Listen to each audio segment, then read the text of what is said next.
Hi guys, welcome to my channel. నేను logout అయ్యి బయటకు వెళ్ళేసరికి క్లైమేట్ ఏమో చాలా కూల్గా ఉంది. నాకేమో వేడివేడిగా జున్ను తినాలనిపించింది. మా హస్బెండ్ని నాకు జున్ను తినాలనిపించింది అని చెప్తే, ఈ టైంలో నేను ఎక్కడి నుంచి జున్ను తీసుకురానే బాబు అని అన్నారు.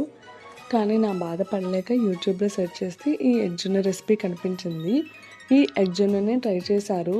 అవుట్పుట్ అయితే చాలా బాగా వచ్చింది. దీని టేస్ట్, టెక్స్చర్ అన్నీ ఎగ్జాక్ట్గా జున్ను పాలతో చేసిన జున్ను లాగానే ఉంది. ప్రాసెస్ కూడా చాలా ఈజీ. ప్రాసెస్లోకి వెళ్తే ముందు ఒక బ్లెండర్ జార్ తీసుకొని ఒక 2 గ్లాసుల పాలు, ఒక 3 గుడ్లు వేసుకొని బాగా బీట్ చేసుకోవాలి. అందులో మన స్వీట్నెస్కి తగినంత బెల్లం, దంచిన ఇలాచి, మిరియాల పౌడర్ వేసి ఆవిరి పైన ఒక 20 to 30 minutes బాగా ఉడికించాలి. అంతే, టేస్టీ ఎగ్ జున్ను రెడీ అయిపోతుంది. మీరు కూడా ట్రై చేసి ఎలా వచ్చిందో కామెంట్ చేయండి. అలాగే మన ఛానల్ని సబ్స్క్రైబ్ చేసుకోండి.